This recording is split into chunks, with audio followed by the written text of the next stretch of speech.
We hired a lawn company to mow our lawn, and they had illegal immigrants that were working there. A year later, had those individuals working for you. The idea that you can sit here and talk about any of us having an immigration issue is beyond me. I'm running for office, for Pete's sake. I can't have illegals.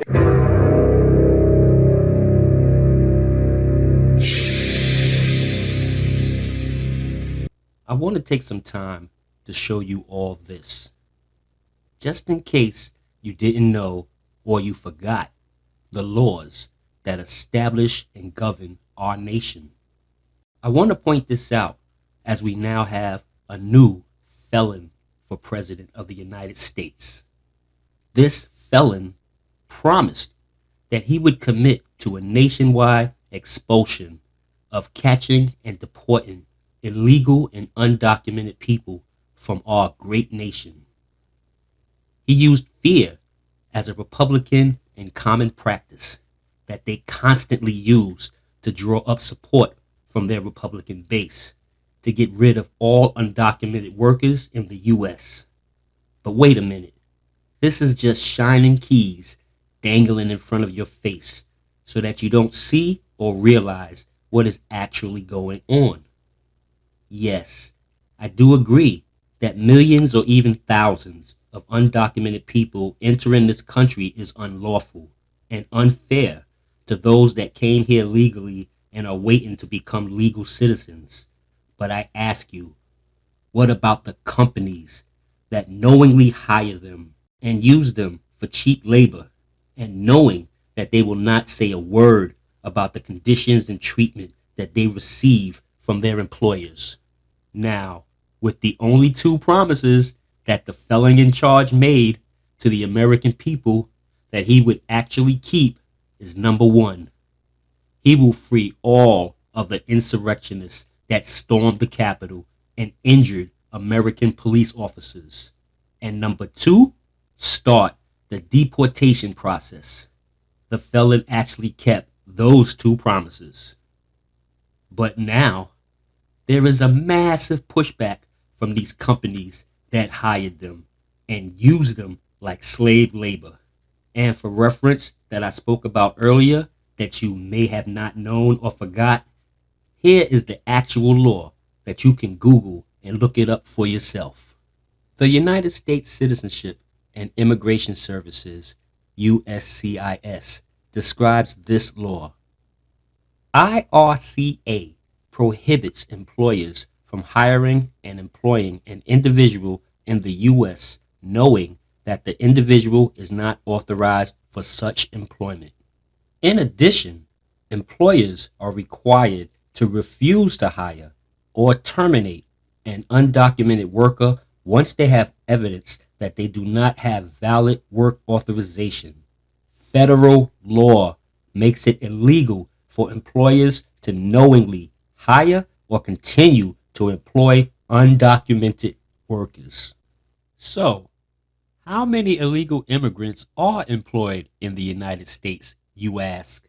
The number of unauthorized immigrants in the U.S. workforce grew from 7.4 million in 2019 to 8.3 million in 2022. The 2022 number equals previous highs in 2008 and 2011. Unauthorized immigrants represent about 4.8% of the U.S. workforce in 2022. This report was reported as of July 22nd, 2024. So, what does ICE and the United States do about companies that hire undocumented workers? According to the U.S. Immigration and Customs Enforcement, following an investigation and audit of Form I-9 documents by U.S. Immigration and Customs Enforcement, which is ICE, Homeland Security Investigations, Connecticut employers were fined a total of $132,584.25 in fiscal year 2012 for various employment violations. The inspection of employers' documents is part of HSI's worksite enforcement strategy that launched in 2009 to reduce the demand for illegal employment and protect employment opportunities for the nation's lawful workforce. This strategy focuses agency resources on the investigation and audit of employers suspected of cultivating illegal workplaces by hiring workers who are not authorized to work.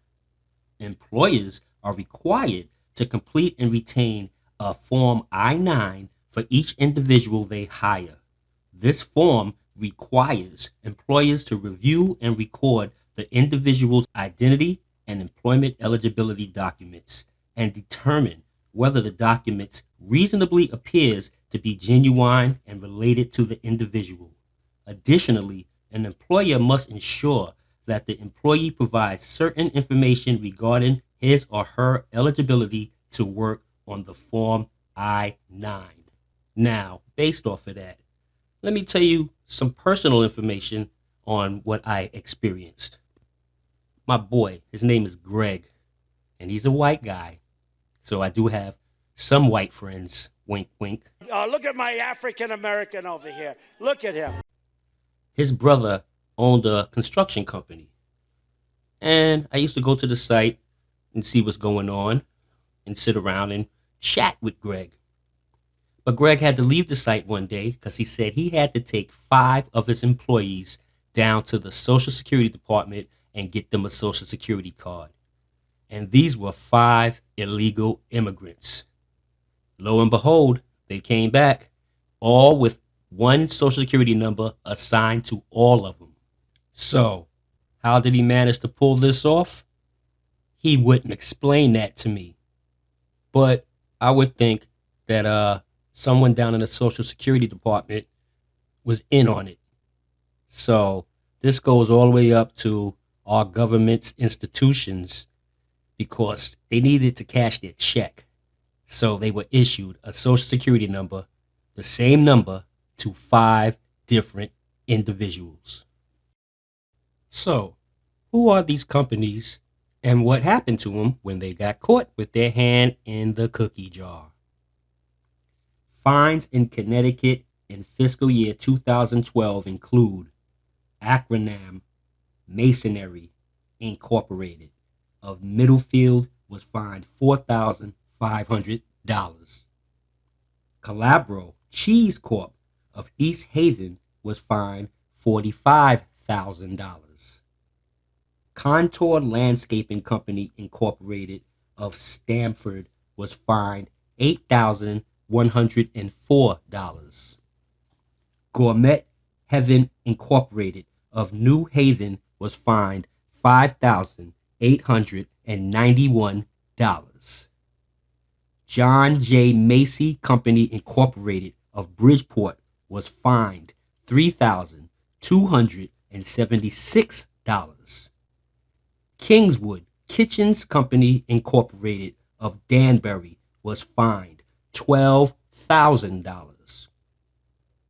Lead Himmel Industries Incorporated of Hamden was fined $2,241.25. Melissa and Doug LLC of Wilton was fined $1,386. ProStar Incorporated of Farmington was fined $10,472. Quality Sales LLC of Hartford was fined $2,722. Superior Plastics Extrusion Company Incorporated, aka Impact Plastics of Putnam, was fined $34,000. And Villa Brava Grocery LLC of Hartford was fined $2,992. So, if this issue was of such grand scale, why the limited fines and just fines for these companies to employ undocumented workers? We hired a lawn company to mow our lawn, and they had illegal immigrants that were working there. A year later, had those individuals working for you. The idea that you can sit here and talk about any of us having an immigration issue is beyond me. I'm running for office, for Pete's sake. I can't have illegals.